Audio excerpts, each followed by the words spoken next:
Here's what's coming up tonight on Inside City Hall. The deposed president of Venezuela, Nicolás Maduro, pleads not guilty to federal drug trafficking charges in Lower Manhattan. Our Ayanna Harry was inside the courtroom and will bring us a full report.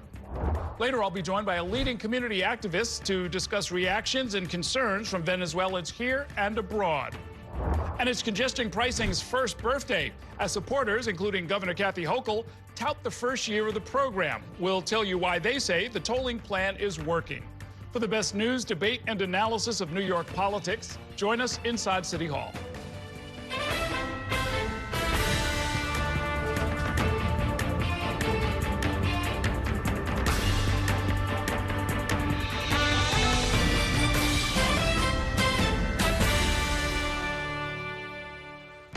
Good evening. Welcome to Inside City Hall for Monday, January 5th, 2026. I'm Errol Lewis. Deposed Venezuelan leader Nicolás Maduro declared himself innocent and a decent man as he pleaded not guilty to federal drug trafficking charges in a courtroom in Lower Manhattan earlier today. Our Ayanna Harry was inside that courtroom and joins us now with tonight's top story. Good evening, Ayanna.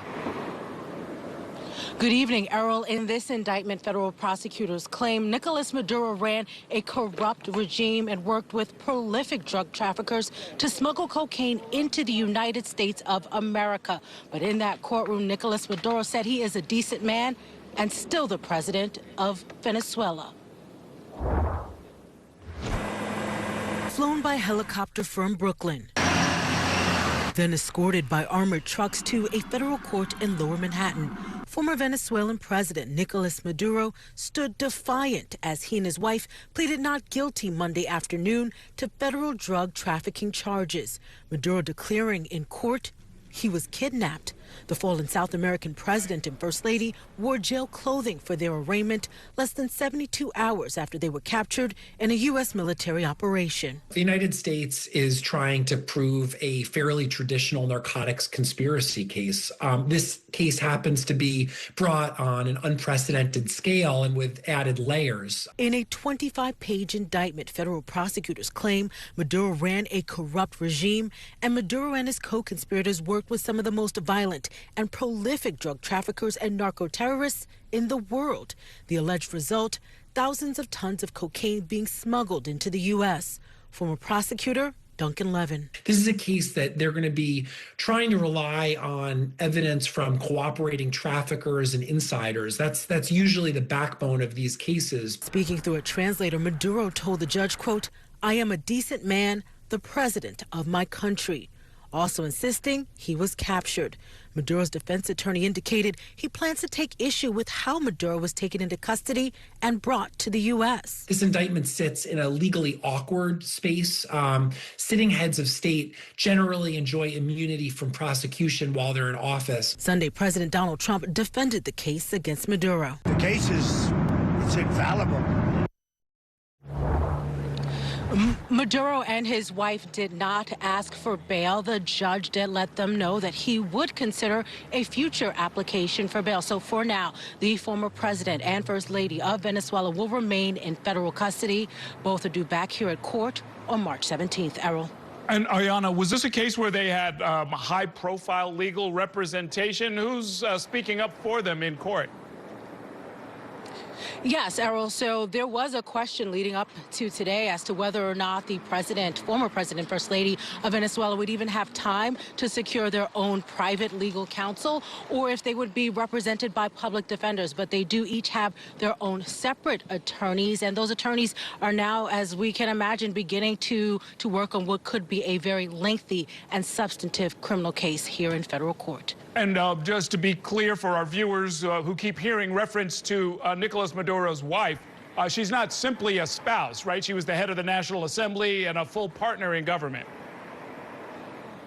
She was a full partner in government, and according to this indictment here, they claim she was also a partner in the drug trafficking business. So she was also indicted in counts 2, 3, and 4 in this case.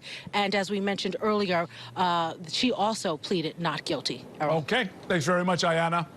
Meanwhile, down in Washington, D.C., Congress is back to work, and news of Maduro's capture is dominating the conversation. Congressional Republicans have largely backed the Trump administration, while top Democrats have denounced the operation in Venezuela and are vowing to take action. Our Bobby Cusa joins me now with that part of the story. Good evening, Bobby. Good evening, Errol. Obviously, a lot of unanswered questions about what happens now in Venezuela and the U.S.'s role going forward.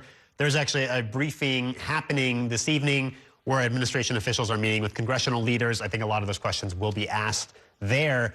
But what we've seen up to this point is really breaking down along the usual partisan lines. You have Republicans in Congress, for the most part, backing the administration, and then you have Democrats who have pushed back forcefully against this, always with the caveat that, you know, Maduro is a tyrant and not necessarily deserving of any sympathy in this case.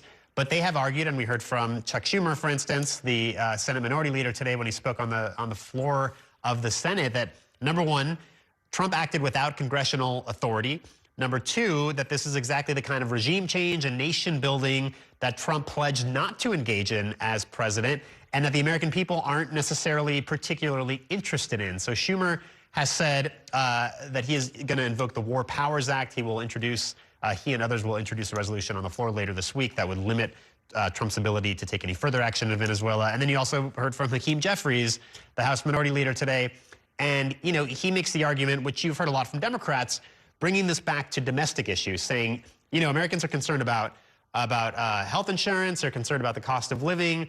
None of this is in line with that. They didn't sign up for, you know, this kind of adventurism abroad, and the idea of opening this front in Venezuela is not something that people are interested in. So here's a little bit of Jeffries earlier today and Schumer on the Senate floor. The administration owes Congress and the American people some pretty basic answers to many important questions. Most importantly, what the hell does Donald Trump mean when he says the United States now intends to run Venezuela? Does this mean we're now in the business of nation-building Venezuela? Are we going to put troops on the ground? The world we need to see is the Trump administration running Venezuela. Focus on the American people. No further military action should be taken in Venezuela or anywhere else without explicit congressional approval. And then you have Republicans saying that this was an appropriate action, that the Trump administration didn't need the prior consent of Congress. We heard that from the Speaker of the House, Mike Johnson, who addressed reporters before going into that briefing earlier this evening. This was one that did not require prior authorization by Congress. It just required notification. And all the administration officials did exactly what they were supposed to do on the timetable they were supposed to do it in. They have been on the phone constantly with members of the House and Senate, and they'll continue to provide further information.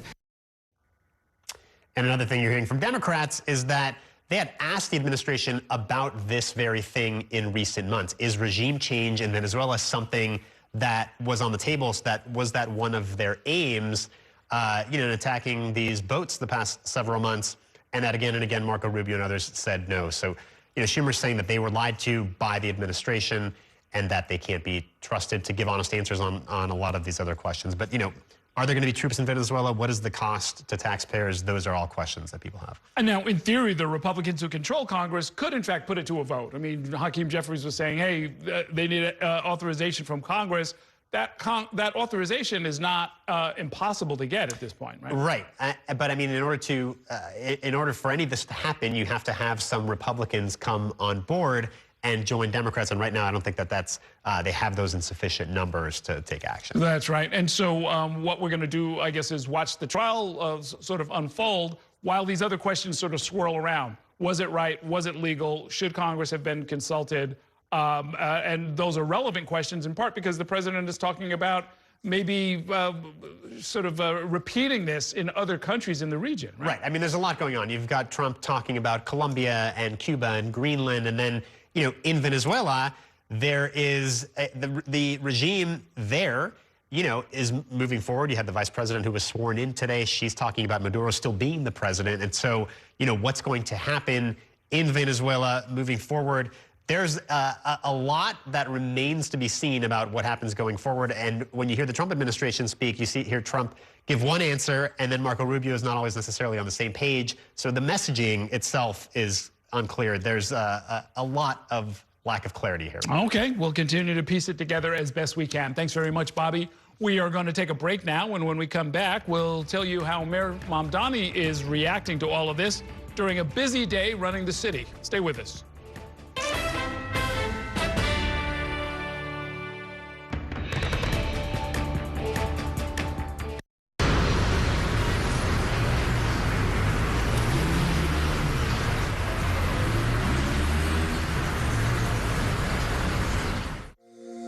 Every day tells a new story. At Mornings on One, we're dedicated to bringing you the stories that matter most to start your day.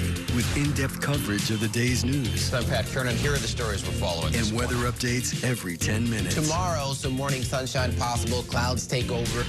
It's our responsibility to get you the information you need before you head out the door. Mornings on One. Weekdays starting at 6 on the Spectrum News app. Free for Spectrum and Xfinity customers.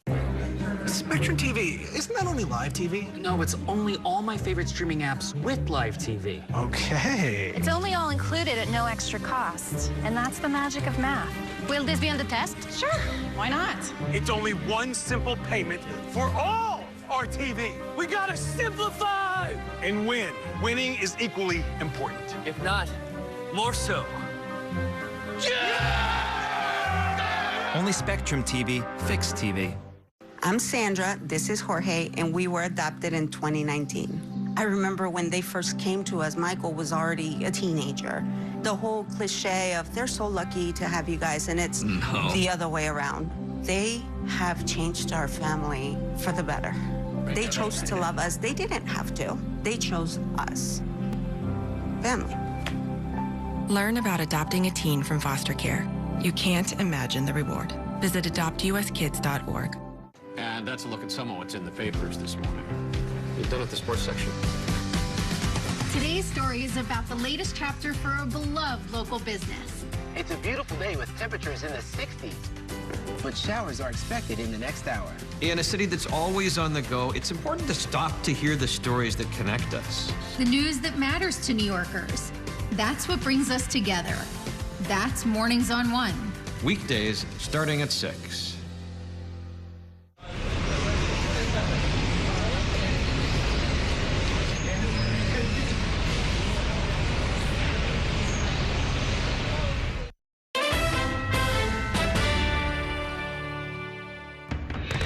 Welcome back to Inside City Hall. Mayor Mamdani has been in office for less than a week, and he's already being thrust into a major international conflict after the capture of Venezuelan President Nicolás Maduro.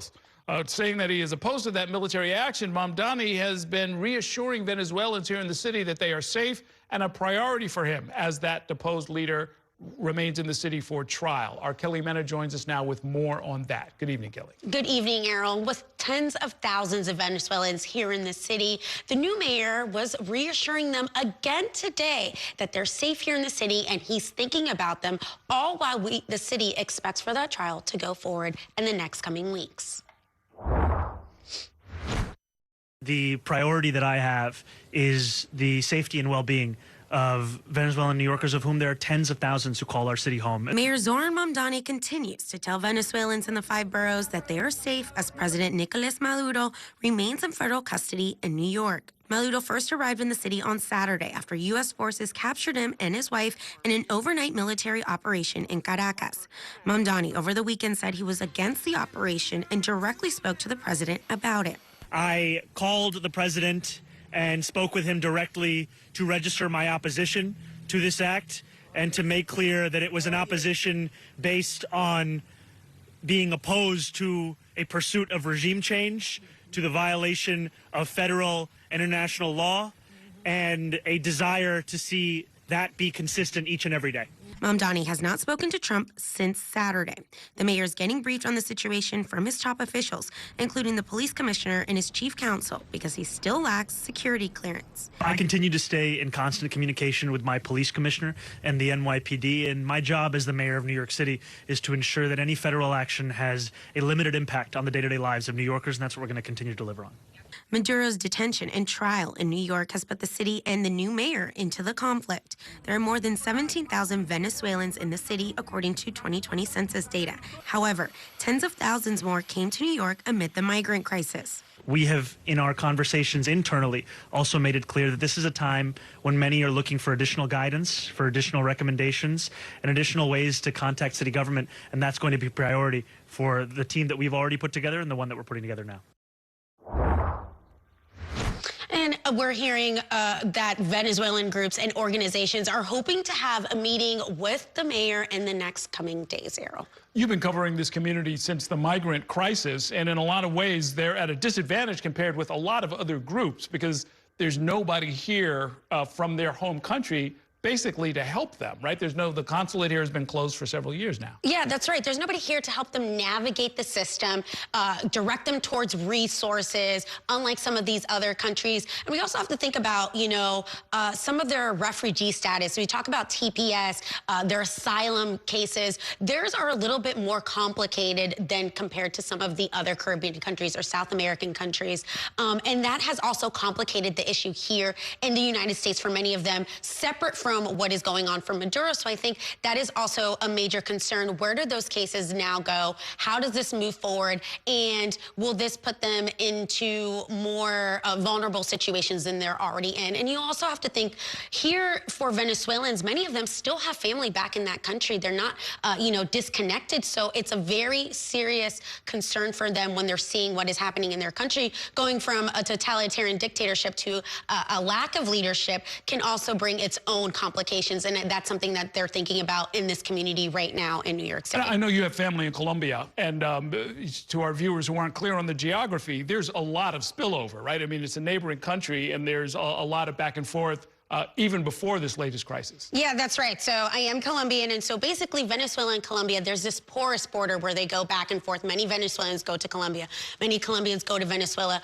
Many Colombians and Venezuelans are married. So that is a very open, complicated relationship there. And I know that that's something that many Colombians are thinking about. Many of the Venezuelans that came here during the migrant crisis talked about how they went through Colombia, through the Darien Gap, to get then to Mexico and to the United States. So that's something that I think many people are watching and thinking about.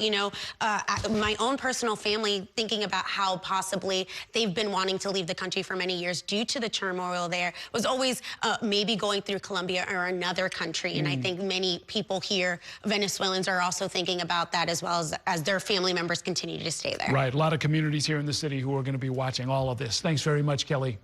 Meanwhile, officials and advocates are celebrating 1 year of congestion pricing. They say that the numbers show that the plan has reduced both traffic and pollution while speeding up traffic and raising money for the MTA. But some drivers still don't like paying the $9 to drive below 60th Street in Manhattan. But it comes one day after the latest fare increase that leaves some wondering why the need for both. New York One Transit reporter Samantha Liebman has more in this report. We're winning this battle. The governor and advocates celebrated the 1-year anniversary of congestion pricing at the McBurney YMCA. Governor Hochul striking a defiant tone. Everybody who told me from the president on down, you're killing New York City, nobody's going to come, traffic's down because the place is empty, no one's there. It's like, seriously? Have you been here lately? And the governor cited new numbers. Tax revenue increased 6.3% in the city through November, a larger jump than surrounding counties. And office space leases have increased over 9% year over year through October, all while 27 million fewer vehicles entered Manhattan below 60th Street for the year. On average, 11% fewer a day, and vehicle speeds increased over 4%, all while raising over $500 million for the MTA, more than expected. What this program has done is commit funding to the very capital needs that have been put off for years, if not decades. And that is funding, those are investments that can transform the day-to-day realities of a New Yorker.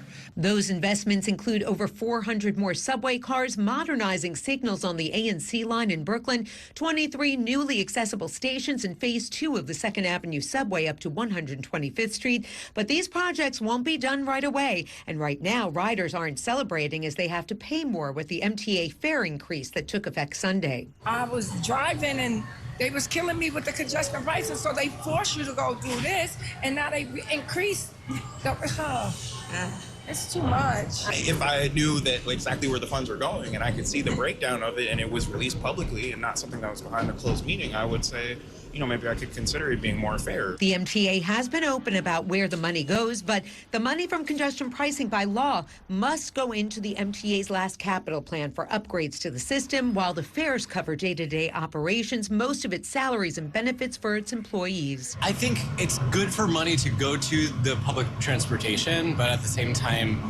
I feel like a public service should be free. Samantha Leapman, New York 1. It is time now for a break. Coming up next, after toppling Venezuela's leader, President Trump is implying that the U.S. could take similar action against a handful of other countries. We'll bring you a report from Washington, D.C. next. Stay with us.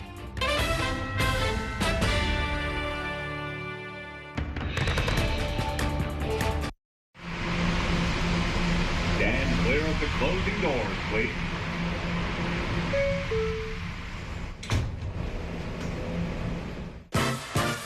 There's nothing quite like the feeling of going to the theater. Onstage celebrates that excitement every week by taking you behind the scenes with the latest news and in-depth interviews of the hottest shows on and off Broadway.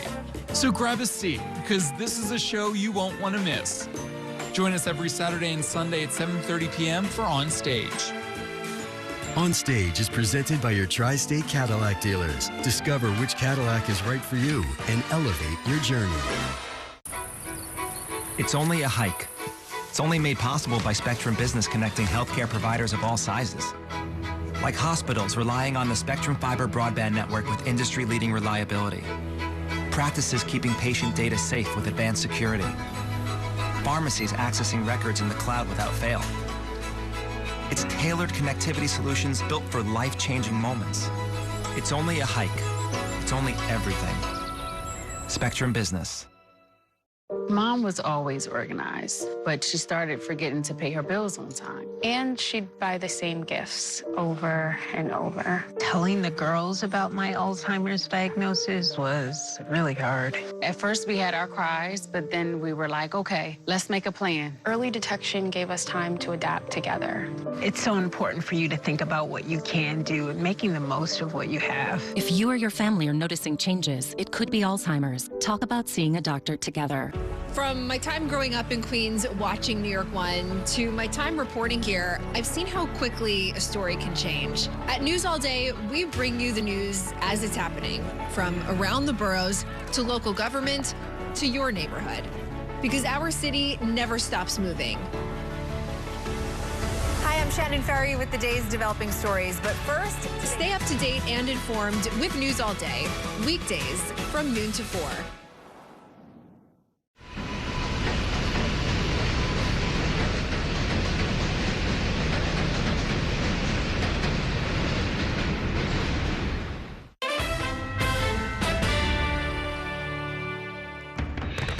Welcome back to Inside City Hall. After ordering the dramatic capture and removal of Venezuela's leader, President Donald Trump is now suggesting that the U.S. could conduct military operations against Colombia, Cuba, and even Greenland, among other foreign nations. Spectrum News national political reporter Taylor Popolars has the details in this report.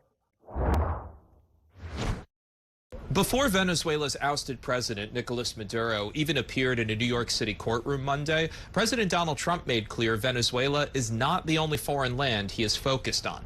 Colombia is very sick, too, run by a sick man who likes making cocaine and selling it to the United States, and he's not going to be doing it very long. The president on Sunday not only teased the possibility of U.S. involvement in Colombia, Cuba, and Mexico, but also in Iran. If they start killing people like they have in the past, I think they're going to get hit very hard. And Greenland. We need Greenland from the standpoint of national security, and Denmark is not going to be able to do it, I can tell you that. The Prime Minister of Denmark, which owns Greenland, released a statement in response, saying it makes absolutely no sense to talk about the need for the United States to take over Greenland. The United States has no right to annex any of the 3 countries in the Commonwealth.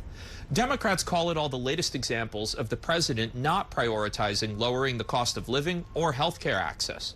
Instead of focusing on those issues that are important to the American people, Donald Trump says he wants to run Venezuela. And now he's also talking about going after Colombia, Cuba, and Greenland. The American people are not better off with all of that. Leaders around the world are waiting to see if President Trump doubles down on any of these statements. He also said Sunday there's a chance for additional military strikes in Venezuela. Reporting at the White House, Taylor Popolars, Spectrum News. It is time now for a break. Coming up, I'll talk more about what all of this means for our city's Venezuelan community when I'm joined by a leading immigrant advocate. Stay with us.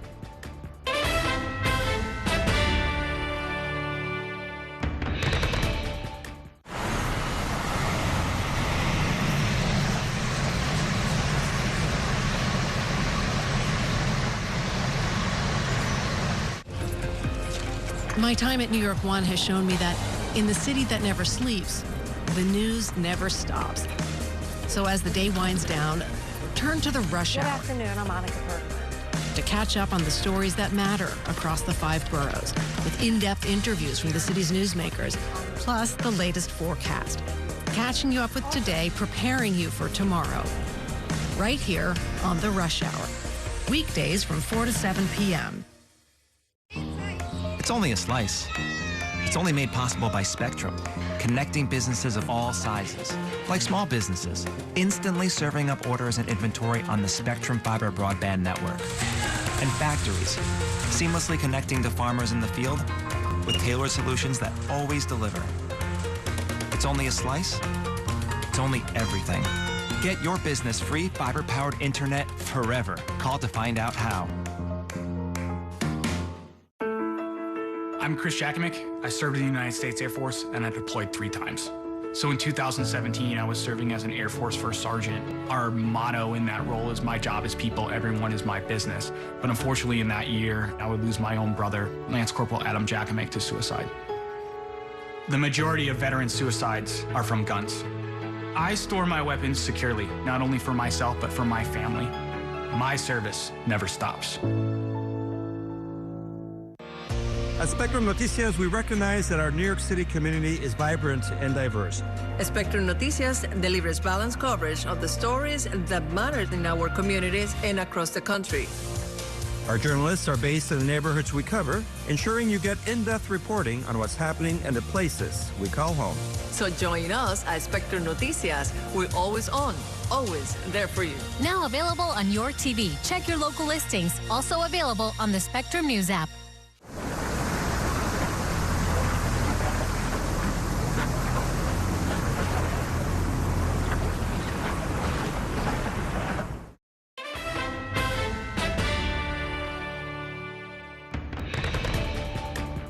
We are so ready to see, a transition, a peaceful transition in Venezuela. And we know that with the U.S. government, we're going to do that. Venezuela is still a communist country. We are still under repression. Even though Maduro is out, we still have repression in there, so they cannot speak freely. I'm here to speak freely for them. I truly hope that a transition starts taking place. People back home are very joyful, but they are, of course, still afraid. Welcome back to Inside City Hall. New Yorkers with ties to Venezuela are reacting to the ousting of their country's leader, Nicolás Maduro. As we've been telling you, Maduro pleaded not guilty to drug trafficking and other federal charges in lower Manhattan today. Now, with Maduro out, President Trump says that the United States will be, quote, running Venezuela for the foreseeable future until a transition of power can take place. This comes despite Delcy Rodriguez, who served as vice president to Maduro, being sworn in today as the interim president. Joining me now to talk about what all of this means for Venezuelans in New York and beyond is Jesus Aguais. He is the executive director and founder of Aid for AIDS International. He's a Venezuelan immigrant who helps newly arrived asylum seekers here in the city. He was also a member of Mayor Mamdani's transition committee, serving on the Committee on Immigrant Justice. Welcome to the program. Very good to see you. Good to see you, too. Just to acquaint my viewers, your organization, Aid for AIDS, has been helping immigrant families here and in Venezuela since the 1990s, with a special focus on HIV testing, treatment, prevention programs. In recent years, though, you've had to sort of expand as all of the migrants arrive. Absolutely. We expanded back in 2016 when we were supporting the Venezuelan humanitarian emergency, and we opened another nonprofit called Aid for Life. And Aid for Life is the one that expanded to beyond HIV care for immigrants across, at that point, Latin America. So we opened sites in Colombia, in Ecuador, in Peru, And when the migrants started arriving back in 2022, believe it or not, it's going to be 4 years, 70% of those arriving in New York City were the same people we were serving in Cucuta, Colombia. Wow. So we started providing, we call them jornadas. It's a whole-day event to provide services, started with humanitarian aid, and now we very focus on the integration, not only Venezuelans, all of those that cross the Darien Gap, the jungle between Panama and Colombia, and we have supported over 40,000 asylum seekers in the past 3.5 years. And one thing that a lot of New Yorkers, I think, might lose sight of is that there are tens of thousands of Venezuelans here, but they have no consular support. Like if you need a passport, if you need help with any of the normal things that you might as a foreign national, that's not available, right? Well, absolutely, and that's why Venezuelan migrants are so vulnerable. For instance, in 2022, we were only 15,000 Venezuelans in the 5 boroughs, and about 130, 140,000 came. They don't have a diplomatic relationship with Venezuela, as you just said. If they die, they cannot go back. If they want to get a passport, they can't. And they don't have a sense of community because we didn't have enough host community to welcome them. So now I know that putting aside the diplomatic and legal questions, there are probably complicated feelings about the ousting and the trial of Nicolás Maduro and Celia Flores. How are everyday Venezuelans interpreting all of this? Venezuelans are thrilled that Maduro has been captured. Maduro is a criminal. They destroyed the country. They destroyed one of the richest countries in the hemisphere, and they are thrilled. But what they also are confused, because the Venezuelan dictatorship is not led just by one leader. I always said the Venezuelan dictatorship is a monster with 5 heads, and they took one head, and that head is Celia and Maduro. I put them as a one head, right? He had the title of president. But then we have Diosdado Cabello, which is the Minister of Interior, who is the one that controls all the people that, persecutes the political people, whoever talks against the government. We have Delcy Rodriguez, the vice president, that is the person that now Donald Trump is dealing with for a transition. It's very confusing. We have Jorge Rodriguez, who is Delcy Rodriguez's brother. He's the president of the National Assembly, which today they just swear in the new period of the National Assembly. And they have Padrino Lopez, who is the Minister of Defense. So those people are running Venezuela just like nothing happened. If anything, I talked to friends this morning, and I talked to my brother as well this morning, and they said, well, now people are afraid to speak up because they will get arrested. People are afraid to even send me a WhatsApp message. This is how we communicate. Not only my family, all Venezuelans in Venezuela. And also what they seen is what caused, they went to the supermarket and they removed all the pricing from all the products. So what cost $10 yesterday, today is $20. But hear me out. The minimum salary in Venezuela is $10 a month. That's why we have almost 9 million Venezuelans around the world. Colombia alone has almost 3 million Venezuelan migrants. Yeah, so the crisis continues economically, certainly. Politically, it sounds like despite what the president might have said, what Donald Trump might have said, the Maduro regime is, minus him, is still in control of the country. The Maduro regime is absolutely in control of the country. So now we heard President Trump saying that the U.S. is running the country. We don't know how is it running the country, and it's getting a lot of confusion around. And now the dismissing of the political leader, Maria Corina Machado, who could not run for the presidential election in July 28, 2024, and then she put Edmundo González Urrutia, who won the elections in 2024 by 70-30, and Donald Trump dismissed their leadership, and now he's saying that the transition is going to be with Delcy Rodriguez, which is, as we said, the appointed vice president by Nicolás Maduro, and solely focus on the oil of Venezuela and talk zero about democracy. So it is very confusing. And, people talk about regime change. in Venezuela. This is not regime change, right? Because Nicolás Maduro and his cronies kidnapped the country. This would be restoration of democracy if Edmundo González Urrutia would take his place as the legitimate president of Venezuela. But that doesn't seem this is what's happening right now. For those who are here in New York, part of what really looks like a regional and even international refugee crisis, and so many have fled the country and don't seem to have a prospect for coming back anytime soon. What do you want the new Mamdani government here in New York City to do? Well, what I would like is Mayor Mamdani is to hear out Venezuelans, because it has a lot of emotions. We can see it, what happened today in front of the criminal court. There were two groups, Venezuelans cheering that Maduro is in prison, and then New Yorkers who don't understand the Venezuelan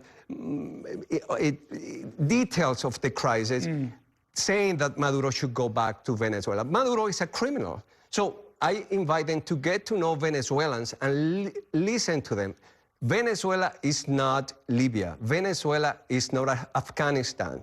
We don't want the U.S. government take over Venezuela, by the way, but that's not happening. I believe the rhetoric that President Trump is using is creating so much confusion and creating so much questioning of what really happened. So I want the city of New York and Mayor Mamdani to find a path to protect New Yorkers, Venezuelan New Yorkers, help them actually get into the integration process in a healthy way.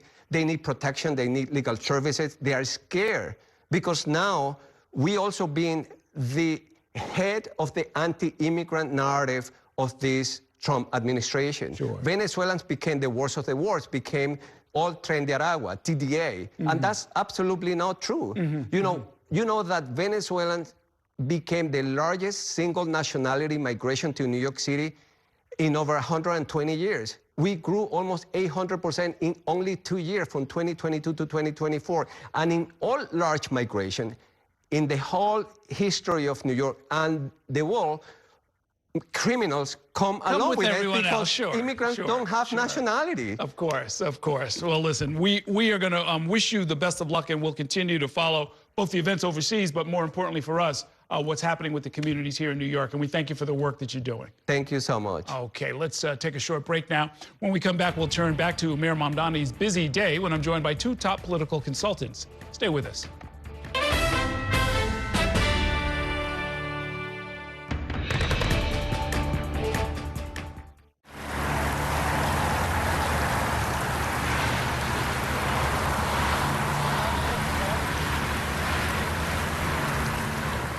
After 30 years of forecasting for New York, I've learned it takes a dedicated team to cover all the weather our city has to offer. As chief meteorologist at New York One, I'm honored to be able to help New Yorkers plan their day. Morning, noon, or night, our team is here to bring you accurate forecasts you can count on, from severe weather updates to our Weather on the Ones. Watch the New York One weather experts with your Weather on the Ones on your TV and on the go with the Spectrum News app. Your entertainment the way you want it. With Spectrum TV, all these streaming apps are included at no extra cost. So you can watch anything. Movies, series, sports, reality, news. Here's a look at today's top stories. Exclusive originals. We await your orders. And even more of your favorites with live TV. Stream across your devices and enjoy anywhere. See you later. Get it all with Spectrum TV. I'm an ex-drug dealer, and I'll be your sub today.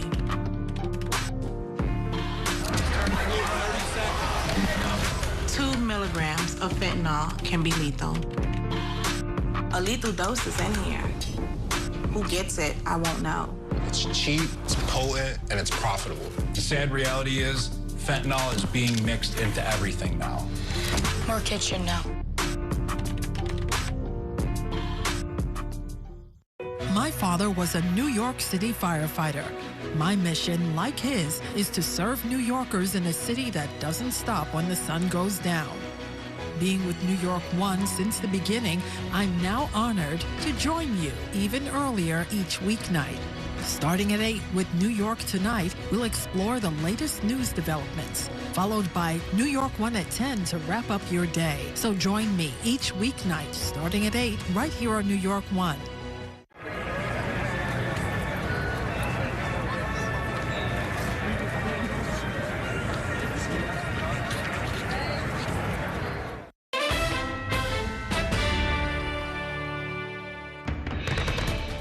Welcome back to Inside City Hall. Mayor Mamdani is off to a busy start to his first month in office, creating an Office of Mass Engagement and announcing rental ripoff hearings as part of his plan to revitalize tenant protections. Joining me now to talk more about that and more are the two members of this week's Consultants Corner. We've got Democratic consultants Tess McCrae and Jonathan Greenspan, a political consultant, here as well. Thank you both for being here. So this issue of junk fees, which drives everybody crazy. Everybody gets it. Everybody needs it. Nobody's going to push back against it, I don't think.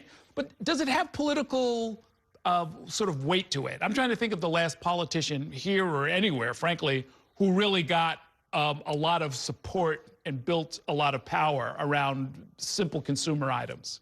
I mean, a lot of political power, probably not. I don't know if it's going to be the hallmark when people look back on the Mamdani administration, but I do think that these are boxes that you can check that are impacting people day to day. Fees, consumer protections and affairs, those are things that people care about and touch in very real ways every day.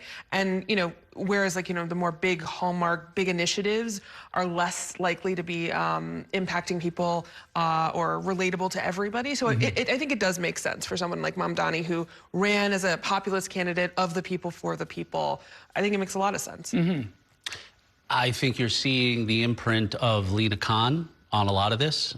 She's been very, very active since being named as one of the transition co-chairs. This was her bread and butter when she ran the FTC. His pick for consumer and worker protection, ran consumer protection for the feds. You're seeing that. But, you know, look, I'll tell you what today prompted me to do. It prompted me to go into my phone and just take a look at what my active subscriptions are. And there was one that I just chose, even though it had another month, you know, just chose not to renew it because it just didn't seem like it was worth it.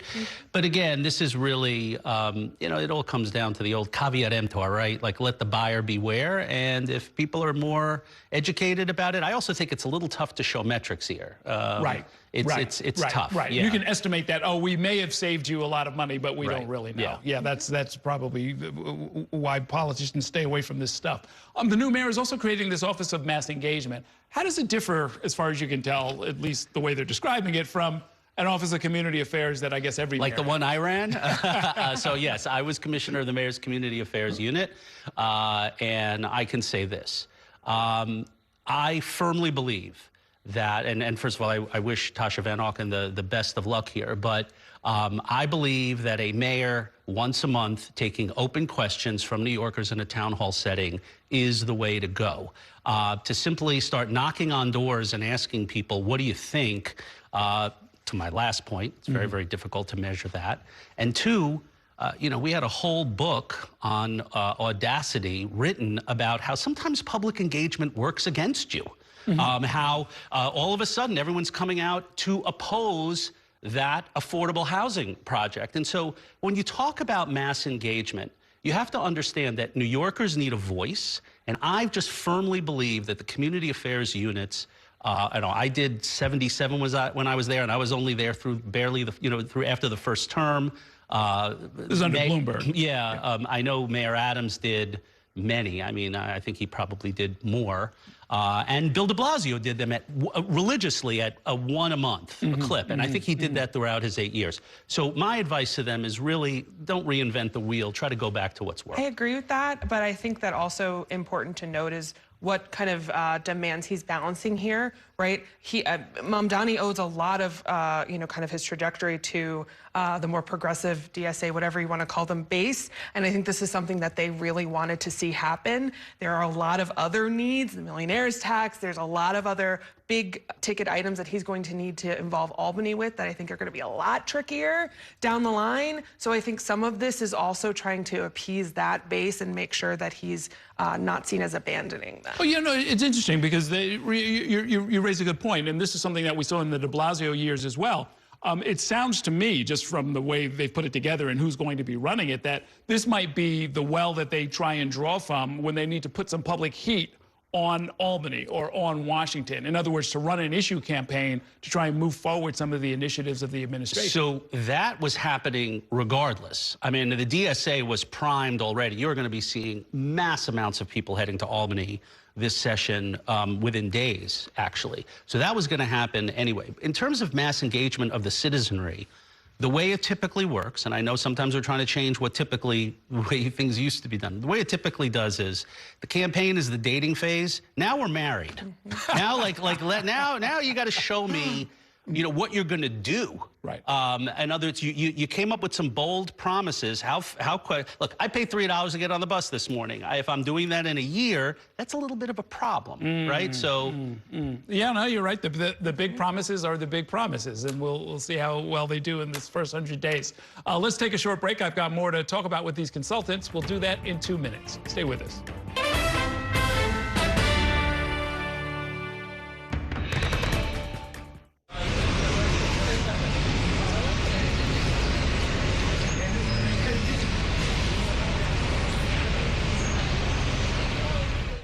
We have so many ways to stay connected. A single touch can bring us closer to the families we love, the friends we know, and the city we share. And Spectrum helps us keep connected throughout the day, every day. Including more ways to watch New York One as a Spectrum Internet customer. Watch Spectrum News New York One on the Spectrum News app, available on all your favorite devices. There's an international travel plan with Spectrum that was an additional $10 a month, as opposed to paying a ridiculous amount per day for roaming fees. This literally felt like my old phone carrier was reaching their hand into my wallet and just helping themselves to some of my cash. I like having no surprises when it comes to my cell phone bill. And with Spectrum, that's been the case. So it saved me a ton of money. Real customers, real savings. To see how much you can save, visit spectrum.com/save.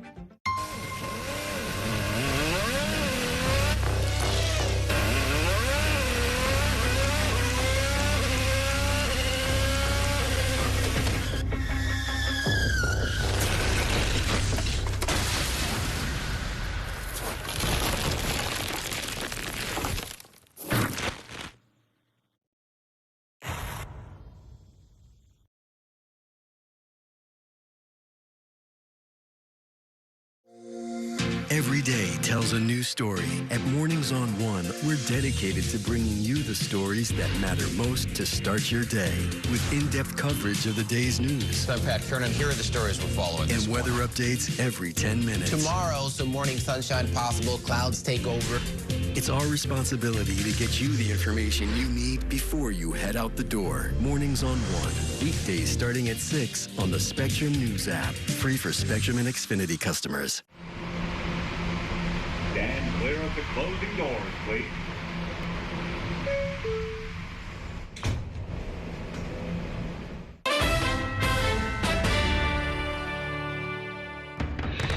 Welcome back to Inside City Hall, where I am once again joined by my Consultants Corner. We have Democratic consultant Tess McRae, longtime political consultant Jonathan Greenspun. Before we leave the mayor alone, he's got a particular problem that I'd love to have you both analyze, which is the New York Post, which is in a unique position at this point. The New York Times has kind of gone international. The Daily News is much diminished. There aren't a lot of comparable voices. They are clearly opposed to the mayor. They're doing, you know, unsourced stories that are quite detailed, quite unfair, you know, sort of giving the worst possible interpretation of every single move of this administration. Yes. Now, it's still the first week. Maybe that'll change, but I don't think so. No. What should the administration do about that?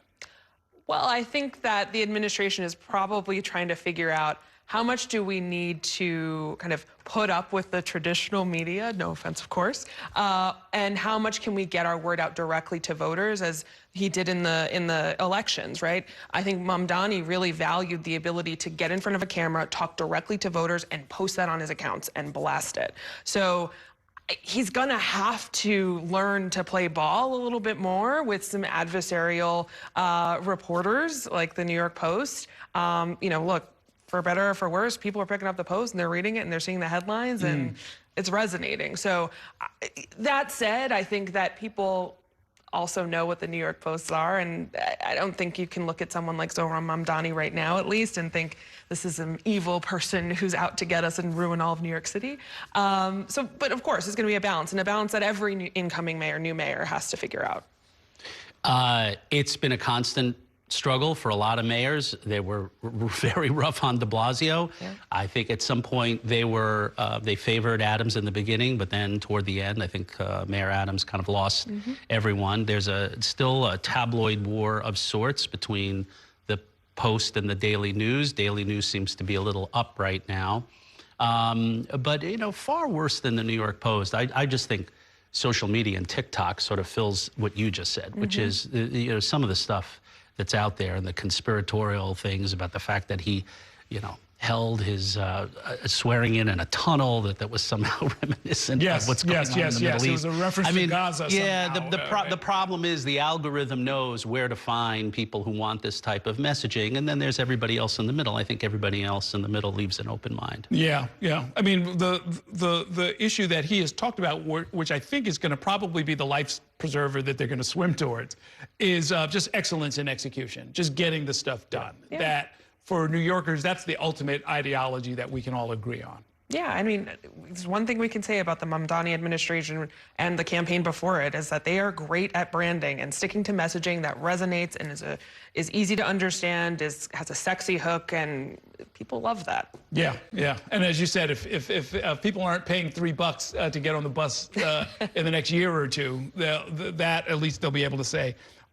Let's talk about these congressional primaries. There's a bunch of them that are taking shape. It's really starting to look like a citywide kind of a phenomenon, right? Where there's this open seat for Nydia Velázquez, who's retiring. Likewise for Jerry Nadler. You got Brad Lander, who's challenging Dan Goldman, and you've got people running against Richie Torres up in the Bronx.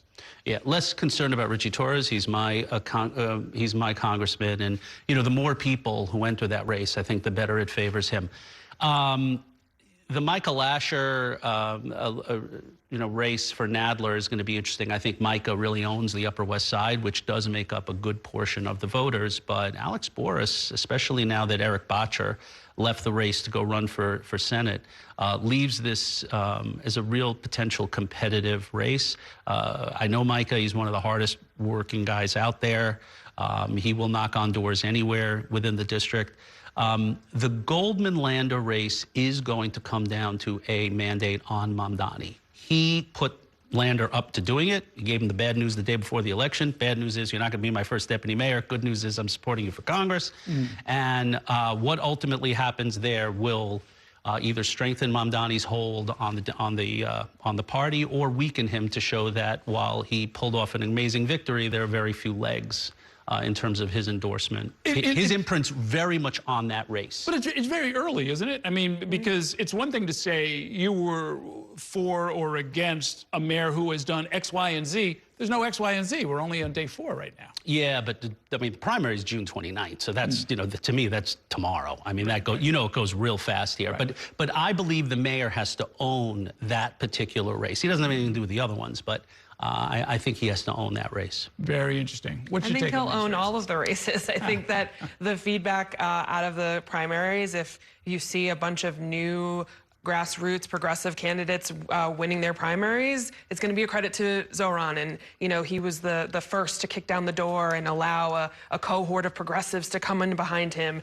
And if they all lose, you know, doom and gloom, and Zohran is doing it wrong and he needs to scale back. And both of those will be kind of wrong, kind of right. It'll be a mixture of the two. But I think I've said this about primaries. You know, there are different strategies. In an open race, you're trying to figure out where your camps lie, what endorsements you can cultivate, what kind of tribes you can bring together under your tent.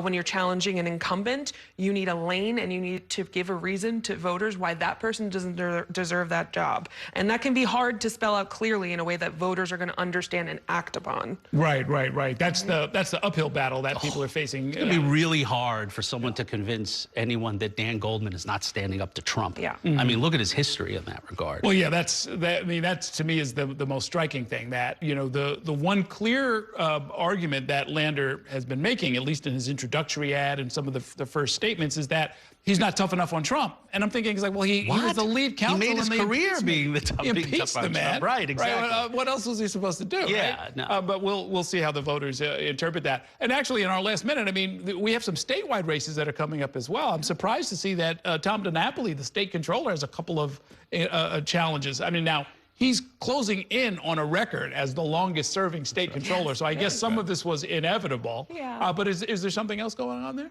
I don't think so. I mean, I think that people see an opportunity to run for statewide office and see, what can I turn this into, you know, maybe in the future. You know, Hochul's been doing better in terms of her popularity, but she's shown that she can slip in the polls. So you know, to be comptroller and be able to call the governor out as you want to, or the mayor, that's a powerful position, right? But it's going to be very hard to convince New Yorkers that Tom DiNapoli is not the right comptroller for them. Well, yeah, I wouldn't worry about Tom. Look, there are definitely going to be some pickups from the DSA on Mamdani and DSA coattails. Stephanie Zinnerman, and you're not too far away from where you live, she's in real trouble. I think Ian Huntley's second shot is probably going to unseat her, and there are a bunch of others in which incumbents are vulnerable. Yeah, I mean, and look, this is, to the extent that this is a continuation of and analogous to what happened in 2018, when AOC got all the attention. But that was also when the Democrats recaptured control of the state Senate and started introducing a lot of progressive legislation. And I think there was a lot more going on than just DSA getting her across the finish line, right? You had, you know, Crowley, who lived in Virginia and hadn't stepped foot, I think, into the Bronx during most of the primary. And she really was knocking door after door after door in that community and brought in the votes as a result. So I don't know that it's going to be one thing that gets people, you know, across the finish line. It's going to be a hodgepodge, as it always is. And we will be here to cover it with your help. Thanks so much for coming by tonight. Great talking with you. That is going to do it for tonight's show. Thanks so much for watching, and have a great evening. We'll see you next time inside City Hall.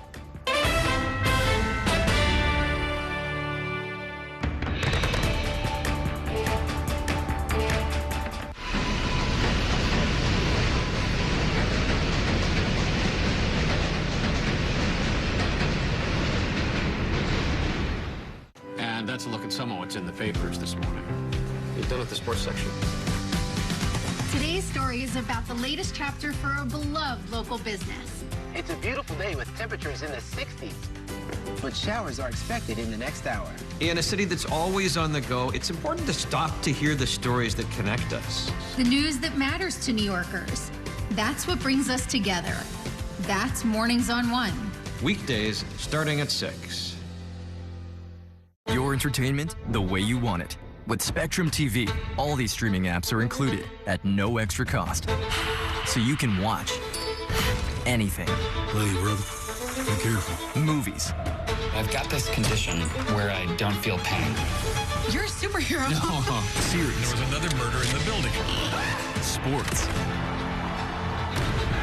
Reality. Here's to a summer you'll never forget. News. Here's a look at today's top story. Exclusive originals. We await your orders. Even more of your favorites with live TV. Welcome into First Take. Stream across your devices and watch anywhere. At home or out and about. It's the entertainment experience you've been waiting for.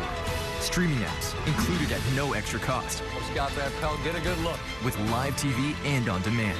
All together, all in one place for you to enjoy. It's whatever kind of adventure we want it to be. Get it all with Spectrum TV. There's nothing quite like the feeling of going to the theater. Onstage celebrates that excitement every week by taking you behind the scenes with the latest news and in-depth interviews of the hottest shows on and off Broadway. So grab a seat, because this is a show you won't want to miss. Join us every Saturday and Sunday at 7:30 p.m. for Onstage. Onstage is presented by your Tri-State Cadillac dealer.